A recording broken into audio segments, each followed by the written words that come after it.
I can still feel the warmth of that Tuesday morning on my skin, as if the sun from the east-facing kitchen windows is touching me even now. The air was heavy with the comforting, layered aroma of korma slowly coming together on the stove, the sharp sizzle of thinly sliced purple onions frying golden in pure desi ghee, the fragrant release of whole spices like black cardamom, green cardamom pods cracking open, cloves, a cinnamon stick, and bay leaves blooming in the hot oil. I had woken at 4:30 a.m., offered my far prayer on my old green prayer mat in the quiet corner of the living room, whispering duas for my son's happiness and health, then stepped into my kitchen, the heart of the 500-square-yard bungalow I had built and paid for entirely myself in DHA Phase 6. Karachi, this house was my sanctuary and my story. A modest yet elegant home with marble floors that stayed cool even in the summer heat. High ceilings with crystal-like chandeliers I had chosen carefully. A spacious drawing dining area perfect for family iftar during Ramadan. A small study where Ahmed used to do his homework, 3 bedrooms. And this wide kitchen with Italian-style cabinets I had installed years ago when I could finally afford it. Outside, my garden bloomed with jasmine vines climbing the walls. English roses, Sima later claimed, a stubborn mango tree that finally gave sweet fruit the year Ahmed turned 18. And my favorite wooden bench under the neem tree where I used to sit with a cup of chai in the evenings, watching the sky turn orange over the neighborhood. My name is Aisha Khan. For 52 years I had lived, but for the last 28, I had breathed only as Ami to Ahmed. His father walked out when Ahmed was 5, leaving behind unpaid bills, a half-empty wardrobe, and a little boy who cried for weeks asking why Abu wasn't coming home. I never let the pain show in front of my child. I worked long hours as a senior teller at Habib Bank, sometimes double shifts, coming home with aching feet but still cooking fresh rotis and dal for dinner. I skipped buying new clothes for myself for years so Ahmed could have proper school uniforms and later a decent laptop for university. I sold every piece of gold jewelry my mother had left me when his admission fees and hostel costs came due. I stayed up countless nights holding his hand when dengue fever made his small body burn at 17, wiping his forehead with a wet cloth and praying through tears. I turned down 3 respectable marriage proposals because I refused to risk bringing another man into the safe world I had carved out alone for my son. When Ahmed graduated with honors in business administration, I sat in the back row of the auditorium, my dupatta clutched tightly in my hands, silent tears rolling down my cheeks as I watched him receive his degree. In that moment, every sacrifice felt worth it. 3 years ago, when 26-year-old Ahmed brought home 24-year-old Sima, a fair-skinned, slim girl from a respectable family in Gulshani-Iqbal, with soft-spoken manners and a gentle smile, my heart filled with a warmth I hadn't felt since Ahmed was a baby. Ami, this is the girl I want to marry, he said, holding her hand shyly. I hugged Sima tightly and whispered, welcome to our home, Beta. You are like a daughter to me now. I poured my love into making her feel welcome. I spent 2 full weeks repainting and redecorating the master bedroom in soft beige walls with elegant gold accents because she mentioned she loved modern neutral tones.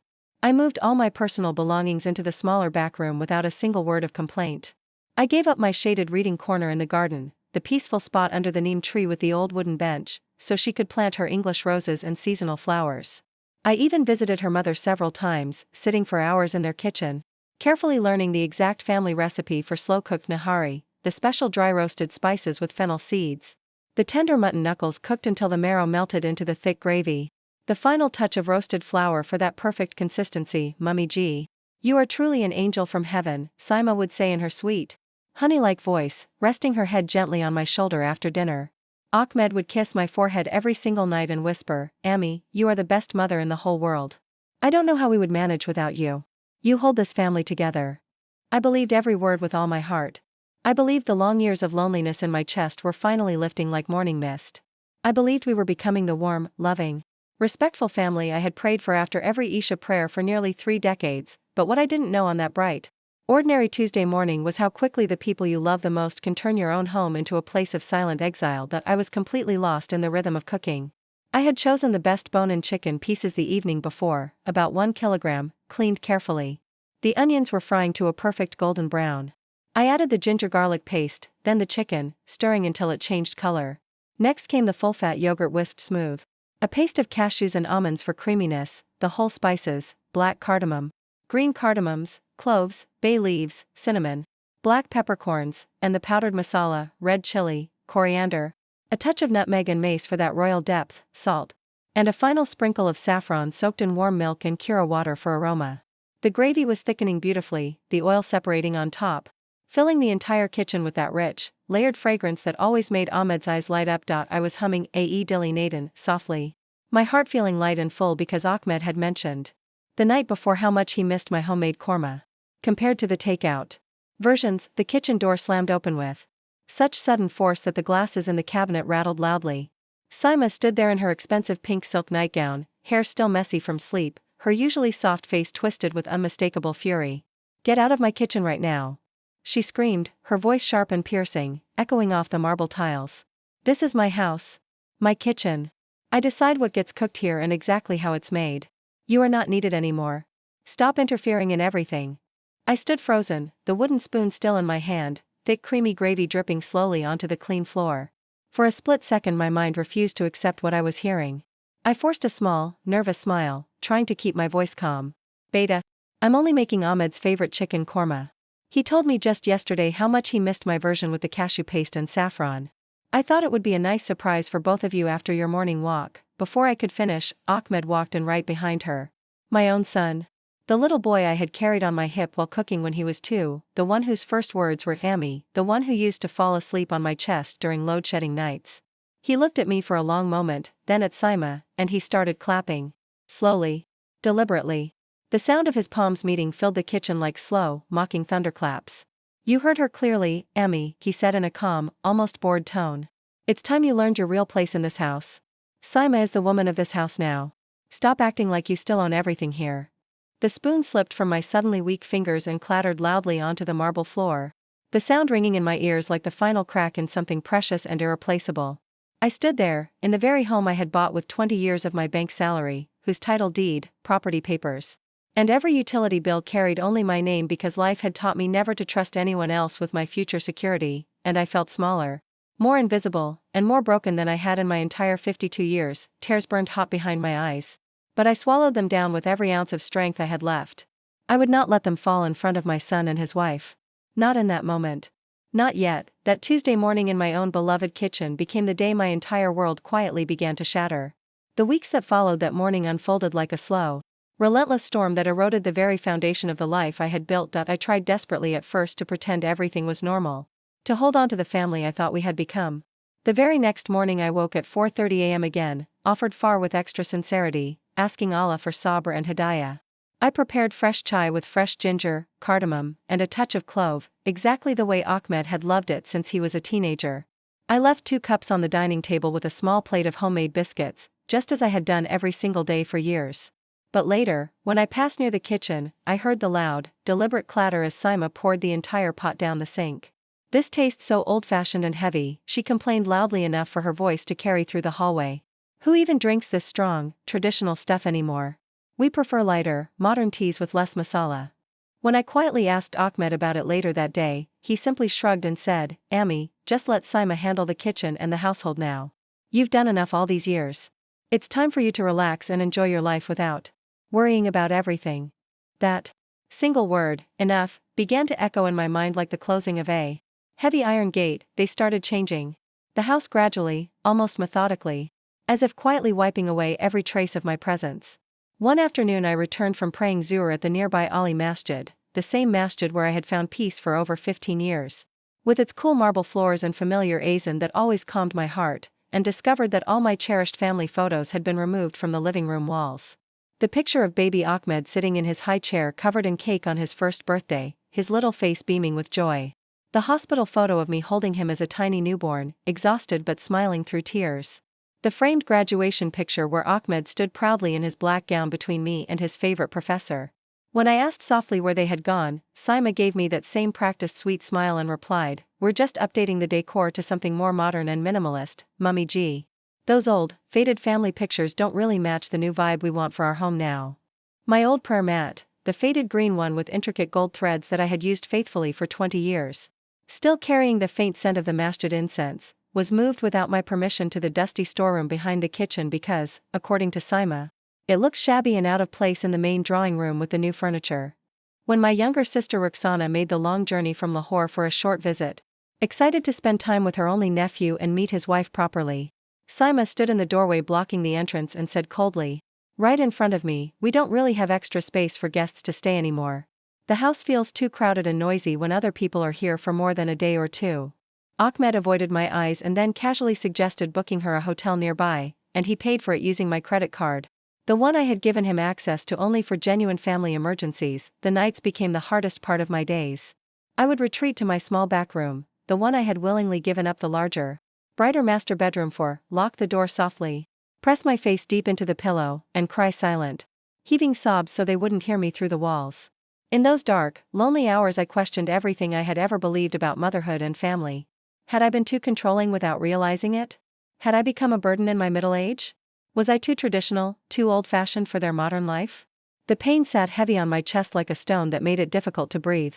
Some mornings I found it hard to even get out of bed, the invisible weight pressing me down, yet as the pain deepened, my eyes began to open to the small, hidden cracks I had ignored in my desperate desire to keep the family together. Late at night, through the thin walls separating our rooms, I would overhear Saima on long phone calls with her friends or her mother. Her voice would turn giggly and conspiratorial. Finally, once the old lady fully understands her real place and stops interfering in every little thing, this house will actually feel like it belongs to us. No more of her old recipes or old ways watching over everything we do.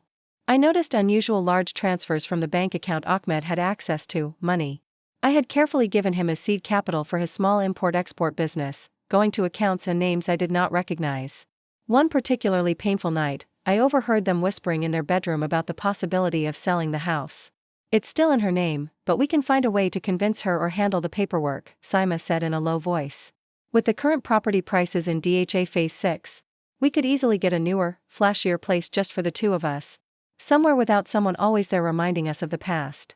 But what I didn't fully realize during those long, tear-soaked weeks of silent suffering, I would whisper to myself alone in the darkness after completing my Isha prayer, was that every single tear I shed in secret was quietly watering and strengthening a new seed of clarity, resilience, and inner power deep inside me. I gradually stopped forcing myself to cook elaborate meals for them or to paste on fake smiles when they spoke to me dismissively. I stopped apologizing for simply existing and moving freely in my own home. Instead, I began reclaiming small, precious pieces of the woman I had almost forgotten. I met my old colleagues from the bank for evening chai and conversation at a quiet cafe near Seaview, where the sound of the Arabian Sea waves provided comfort. I spent longer, more peaceful hours at the masjid, sitting quietly after prayers and feeling the calm of Salah wash over my tired soul. I took long, reflective walks along the seafront in the cooler evenings, letting the salty breeze from the ocean cool my face and clear some of the heaviness from my heart as I watched the distant lights of fishing boats and the endless waves rolling in. For the first time in nearly 30 years, I remembered with quiet strength that before I became anyone's Ammi or Mummy G, I was Aisha Khan, a resilient, faithful woman who had faced abandonment and hardship before and had always found a way to rise again with Allah's help. Ahmed finally confronted me one quiet evening in the hallway near the garden door, where the jasmine scent still lingered. His voice started soft and almost pleading, like the little boy who once begged me for bedtime stories about prophets. Ammi, why are you behaving so differently these days? Saima is only trying to build her own identity and role in this home. Can't you just be happy for us and step back a little so we can have our own space? I looked deeply into my son's eyes, the same eyes that once looked at me with pure, innocent adoration when I sang him lullabies, and I felt a profound mix of lingering maternal love and a deep, aching sorrow. Beta, I replied gently but with growing firmness, I was happy for you from the very moment the nurse placed you in my arms after you were born. I celebrated every small victory you ever achieved, every exam you passed, every dream you shared, every step you took. Now, I am slowly learning, with Allah's guidance, to be happy for myself again too. That hallway conversation became a quiet turning point in my heart. The broken, pleading, invisible mother I had slowly become began to fade away. In her place, a calmer, wiser, and stronger version of Aisha started to rise, a woman who refused to be completely erased from her own story and her own home. True justice and accountability often arrive not in loud shouting matches or dramatic confrontations, but in quiet, well-prepared, undeniable truth supported by facts and legal clarity that no one can easily dismiss. I had carefully protected two important secrets for many years out of love and hope. The first was that the entire house and property had always remained registered solely in my name, a deliberate choice I made the day I finalized the purchase. Because life had already shown me the pain of broken trust. The second was the valuable family agricultural land and interior sin that my late father had willed directly to me. That land had recently increased dramatically in value because of a major new highway development project connecting rural areas to Karachi and other cities. Its market worth had more than tripled. I had never transferred any share of it to Ahmed, always holding on to the quiet hope that one day, when he proved truly responsible and respectful, I could gift it to him as the greatest token of a mother's lifelong love. But respect and responsibility, I now understood, had to be earned and maintained. The morning after our emotional hallway conversation, I contacted my old, trusted lawyer friend, someone I had known from my long years at the bank. I told him the full, honest story in a calm voice. He listened without interruption and assured me he would prepare all the necessary legal notices and documents immediately and discreetly. 2 weeks later, on a peaceful Friday afternoon right after Jummah prayers at the masjid, where I had asked Allah for strength and justice, I requested that Ahmed and Saima both sit down with me in the living room. Saima was casually scrolling through her phone on the sofa, looking bored. Ahmed lounged back comfortably, perhaps expecting another emotional discussion or compromise from his old-fashioned mother. I stood before them, feeling more grounded and taller in spirit than I had felt in many months. The woman they had tried so hard to diminish and sideline was now speaking from a place of quiet, unshakable inner power. I have something very important and final to discuss with both of you today, I began, my voice steady and clear, carrying the weight of every hidden tear, every sleepless night, and every silent prayer I had offered. I placed the thick folder of legal papers neatly on the coffee table between us. This house, which I purchased, maintained, and paid for entirely with my own earnings over 20 years of hard work, belongs completely and solely to me. Only me.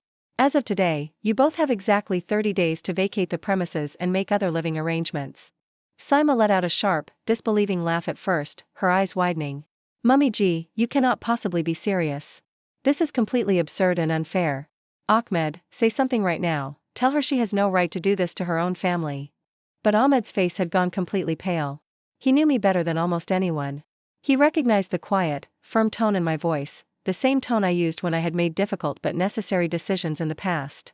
He knew at that moment that everything was already finalized and legally irreversible. I continued speaking softly but with absolute clarity and resolve. The funds you have been transferring from the account for your business ventures without full transparency? Those transfers stop immediately. The car that I contributed a significant portion toward with my personal savings? It will be transferred back into my name. And the valuable ancestral land and interior sin that your grandfather left in my care? It was never transferred to you. I kept it protected all these years specifically for someone who would honor, respect, and value the mother who sacrificed her entire youth, health, and savings to raise him with love and faith. Saima's expression shifted rapidly from disbelief to raw panic and then to explosive anger. She stood up abruptly, her voice rising into the same shrill, piercing scream she had used in the kitchen that Tuesday morning weeks earlier. You cannot just throw us out onto the street like this. We are your family. This is our home too. You have no moral or legal right to destroy our lives over some small misunderstanding. I looked at her steadily for a moment, then turned my gaze to my son. My voice remained gentle but carried the unshakable weight of truth. Family does not applaud when a wife screams at their mother to get out of her own kitchen. Family does not slowly and deliberately try to erase their mother from the walls, the memories, the daily routines, and the heart of the home she built alone with her blood, sweat, endless prayers, and countless sacrifices. Ahmed's eyes filled with sudden tears. His voice cracked as he tried to speak, sounding younger than he had in years. Emmy, I admit I made a terrible mistake. Saima influenced me strongly and I was weak. I didn't truly mean to hurt you this deeply. Please, we can sit together and fix everything. We are still your blood. We are still your family. I raised my hand gently but firmly to stop him, my heart aching with the complicated love that would never fully disappear, yet no longer breaking under the weight of betrayal. No more explanations, justifications, or empty promises, Beta. You made your choice loud and clear on that Tuesday morning when you clapped your hands and told me to learn my place in my own home. Today, with a clear heart and full faith in Allah's justice, I am making my choice. The following 30 days passed in an atmosphere of heavy tension, hushed arguments behind closed doors at night, and the constant sound of packing boxes and moving tape. I remained calm, composed, and focused throughout. I used the time to quietly restore my home to its former warmth, carefully putting all my cherished family photos back on the walls where they belonged, returning my faithful prayer mat to its honored place in the living room, tending to my garden with new plants and flowers I chose myself, and cooking simple, nourishing meals only for myself with love and without pressure. On the final morning of the 30 days, I stood quietly and composed at the front gate as the moving truck was loaded with their belongings and slowly pulled away down the quiet DHA street. Saima stared straight ahead through the window, refusing to look back even once. Ahmed did turn around in his seat. For one brief, poignant second our eyes met across the growing distance, and I caught a flash of the innocent little boy I had once carried in my arms. sung lullabies to during power outages, and prayed over every single night. My heart squeezed with the deep, unconditional love that a mother never fully loses.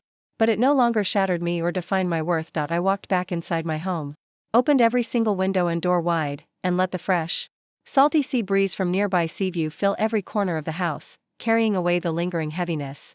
Then I went into my kitchen, the same kitchen where the deepest wound had begun, took out my spices with steady hands, and prepared a beautiful chicken korma exactly the way I loved it, rich, aromatic, creamy with cashew and yogurt, fragrant with saffron and curra, made slowly and with joy only for myself this time. Today, the house breathes with peace and light again. My family photos smile down from the walls, reminding me of happier chapters. My prayer mat welcomes me every day for Salah. The garden blooms vibrantly with the flowers and plants I chose with my own hands.